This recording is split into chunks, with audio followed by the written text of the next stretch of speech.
just recently co-authored legislation to repeal prevailing wage. It is AB 32 in the Assembly and it is SB 49 in the Senate. It has long been the concern that prevailing wage results in the inflation of construction costs for publicly funded projects. We don't believe that this system serves Wisconsin, our business community, or our citizens well. I first want to thank our friends at Associated Builders and Contractors for commissioning a study that needed to be done. And I also commend the Wisconsin Taxpayers Alliance for their usual nonpartisan, neutral approach in producing an evaluation of the law that needs to go. Not only does the taxpayer study clearly indicate that we as taxpayers often pay as much as 45% above the market average as a direct result of the prevailing wage law, but also the state's formula for wages also causes dramatic changes in hourly wages. It produces wage and salary inconsistencies from county to county, and it creates economic uncertainties for local businesses and local officials. We're the organization that commissioned the Taxpayer Alliance study.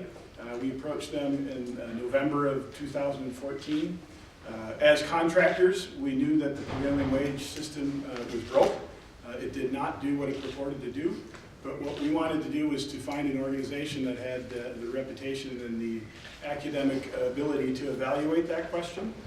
So that's why we approached the Taxpayers Alliance on the issue.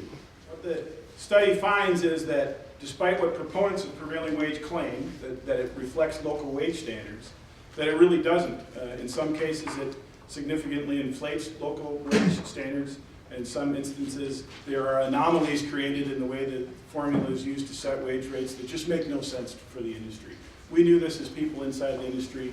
I think this is evidence that the system is broke, and that is why ABC supports this legislation, and we commend. We've just recently coming off, and we continue to be in a bad experience with prevailing wage rate at West Bend Airport. We constructed a 4,000 square foot metal building. When we bidded that project, we were given a project manual which has 30 pages of wage rates for that job. So there's 3 different wages on that. There's a federal, there's a state, and there's a local. This is not uncommon on prevailing wage rate jobs. We can even have up to 5 wages on it. They don't tell, we have to discern which wage rates we use of those 3, 4, 5. When we bidded that job, we go through the manual, we look at all the wage rates, and we see metal building rates. We're correcting a metal building. Wage rate's roughly $23 an hour. We bid at $23 an hour. We get the building halfway up. We're told by DOT, no, you're not supposed to use that rate. You're supposed to use ironworkers' rates. Well, how would I know that? Well, the federal government doesn't recognize metal buildings, and you should know that. So you should have used ironworkers' rates. We went through a lengthy appeal process with the federal government on the wage rate review. Took over a year. I hired an attorney. We spent a lot of money on attorney fees. They lowered the rate twice, and now we're down to 54 down to 45, and that rate is a ceramic tile setter rate.